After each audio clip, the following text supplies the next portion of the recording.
Flower आणि बारीक cut करून घेतले, एकदम अगदी बारीक पण नाही केलेत, मीडियम ठेवलेले आहेत। आणि आता ह्याच्यामध्ये पाणी घालून घ्यायचं आहे। थोडंसं मीठ, गॅसवर ठेवून उकळी घ्यायचे। फ्लावरमध्ये किडे किंवा अळी असेल तर ती निघून जाईल। फ्लावरला एकच कट घ्यायचा, जास्त शिजून घ्यायचे नाही फ्लावर। आता हे बाजूला ठेवून देऊया। तेल तापलंय, ह्याच्यावर कढीपत्ता घालून घ्यायचा आहे। कांदा बारीक कट केलेला कांदा आहे, परतून घ्यायचा आहे। कांदा थोडासा कोमजला गेला, आता ह्याच्यामध्ये टोमॅटो बारीक कट केलेले टोमॅटो घालून घ्यायचे आहे। थोडीशी हळद, परतून घ्यायचं आहे। परत टोमॅटो आणि कांदा असं मऊ होऊन घ्यायचे, चांगला सॉफ्ट व्हायला पाहिजे। कांदा आणि टोमॅटो मस्त असा सॉफ्ट झालेला आहे। आता ह्याच्यामध्ये मसाले घालून घेऊया।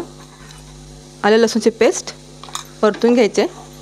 आलं लसूणचा कच्चट पण असतो तो निघून जाण्याकरता थोडंसं परतून घ्यायचं आहे। चला, घरगुती मसाला आहे, तुम्ही जो नेहमी वापरतात मसाला तो घेतला तरी चालेल, तोच घ्यायचा आहे, किंवा तुम्हाला जो आवडीचा मसाला असेल तो घेतला तरी चालेल। आणि ह्याच्यामध्ये तुम्ही मॅगी मसाला घातला तर आणखीन छान टेस्ट येईल भाजीला। आता मी ह्याच्यामध्ये फक्त घरगुती मसाला घातलेला आहे।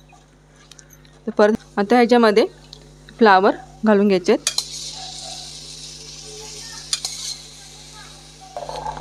मटार धुवून घेतलेत,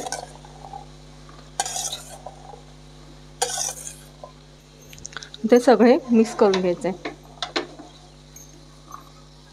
पाहू शकतात मी इथे जास्त मसाले किंवा जास्त फोडणीचं काही घातलेलं नाही, फक्त ह्याच्यामध्ये नेमकेच मसाले घातलेत आणि झटकन पटकन ही भाजी होणार आहे। मीठ चवीनुसार घ्यायचं आहे, तुम्हाला किती लागतं त्या हिशोबाने मीठ घ्यायचं आहे। स्लो करायचा आहे आणि झाकण ठेवायचं आहे ह्याच्यावरती आणि पाणी घालून घ्यायचं आहे। वाफेवरती भाजी शिजून घ्यायची। मी भाजीमध्ये थोडंसुद्धा पाणी घातलेलं नाही आहे, वरती ताटावरतीच फक्त पाणी ठेवलेलं आहे। ताटाचं पाणी सगळं सुकून गेलं आहे, पाहू शकतात मस्त ही भाजी झालेली आहे। फ्लावर पण शिजला आहे। आता ह्याच्यावरती ही कोथिंबीर भुरभुरून घ्यायची मस्त, आणि आता ही मिक्स करून घ्यायची। मी अशी भाजी चपातीसोबत किंवा भाकरीसोबत भातासोबत खाऊ शकतात, आणि अशी नुसती चोळून जरी खाली भातासोबत मस्त लागते।